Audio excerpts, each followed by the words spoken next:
Hi all, ಎಲ್ಲರೂ ಹೇಗಿದ್ದೀರಾ? ಇವತ್ತು ಮೂಂಗ್ ದಾಲ್ ಪಾಯಸ ಹೇಗೆ ಮಾಡೋದು ಅಂತ ನೋಡ್ಕೊಳ್ಳೋಣ.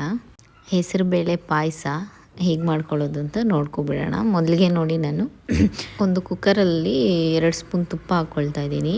ಸೊ ಡ್ರೈ ಫ್ರೂಟ್ಸ್ ಎಲ್ಲ ತೊಗೊಂಡಿದ್ದೀನಿ. ನಾನು ದ್ರಾಕ್ಷಿ, ಗೋಡಂಬಿ, ಒಂದು ಏಲಕ್ಕಿ, ಒಂದೆರಡು ಏಲಕ್ಕಿ ತೊಗೊಂಡಿದ್ದೀನಿ.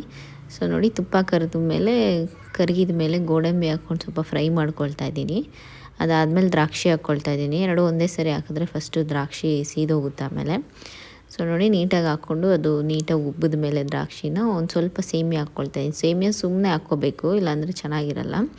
ಅದೊಂಚೂರು ಫ್ರೈ ಮಾಡಿಕೊಂಡು ಒಂದು ಸ್ವಲ್ಪ ಮೂಂಗ್ ದಾಲ್ ಹಾಕ್ಕೊಳ್ತಾ ಇದ್ದೀನಿ. ನೋಡಿ, ಹಾಕ್ಕೊಂಡು ನೀಟಾಗಿ ಎಲ್ಲ ಫ್ರೈ ಮಾಡ್ಕೊಳ್ತಾ ಇದ್ದೀನಿ. ತುಪ್ಪನಲ್ಲೇ ಫ್ರೈ ಮಾಡ್ತಾಯಿದ್ದೀನಿ. ಸೊ ಈ ಥರ ಫ್ರೈ ಮಾಡೋದ್ರಿಂದ ಅದರ ಫ್ಲೇವರ್ ಎಲ್ಲ ನೀಟಾಗಿ ಇಳಿದು ನಿಮಗೆ ಬೇಗ ಬೆಂದೋಗುತ್ತೆ. ಒಂದು ಸ್ವಲ್ಪ ನೀರು ಹಾಕ್ಕೊಂಡು ಇವಾಗ ಒಂದು 2-3 ವಿಸಿಲ್ ಕುಕ್ಕರ್ ಕೂಗಿಸ್ಕೊಳ್ತಾ ಇದ್ದೀನಿ ನಾನು. ಸೊ ನೋಡಿ, ನೀಟಾಗಿ ಬೆಂದೋಗಿದೆ ಇವಾಗ ಬೇಳೆ. ಸೊ ಇದಕ್ಕೇ ಒಂದು ಬೌಲಷ್ಟು ಬೆಲ್ಲ ಹಾಕ್ಕೊಳ್ತಾ ಇದ್ದೀನಿ ನಾನು. ಏಲಕ್ಕಿ, ಒಂಚೂರು ನೀರು ಹಾಕ್ಕೊಳ್ತಾ ಇದ್ದೀನಿ. ನೀವು ಬೇಕಿದ್ರೆ ಹಾಲಲ್ಲೂ ಮಾಡ್ಕೋಬೋದು. ಹಾಲು ನೀರು ಏನರಲ್ಲಿ ಮಾಡಿಕೊಂಡ್ರು ಈ ಪಾಯಸ ತುಂಬಾ ಚೆನ್ನಾಗಿ ಬರುತ್ತೆ. ಅಷ್ಟೇ ಹಾಕ್ಬಿಟ್ಟು 2 ನಿಮಿಷ ನೀವು ಬೇಯಿಸ್ಕೊಂಡ್ರೆ ಟೇಸ್ಟಿಯಾಗಿರುವಂಥ ಪಾಯಸ ರೆಡಿ ಆಗುತ್ತೆ. ಆರಾಮಾಗಿ ನೀವು 10-15 ನಿಮಿಷದಲ್ಲಿ ಮಾಡಿಕೊಂಡು ತಿನ್ಕೋಬೋದು, ಸಡನ್ನಾಗಿ ಯಾರನ್ನ ನೆಂಟರು ಮನೆಗೆ ಬಂದರೆ. ಸೊ ವಿಡಿಯೋ ಇಷ್ಟ ಆಗಿದರೆ ಲೈಕ್ ಮಾಡಿ, ಶೇರ್ ಮಾಡಿ, ಫಾಲೋ ಮಾಡಿ. Thank you.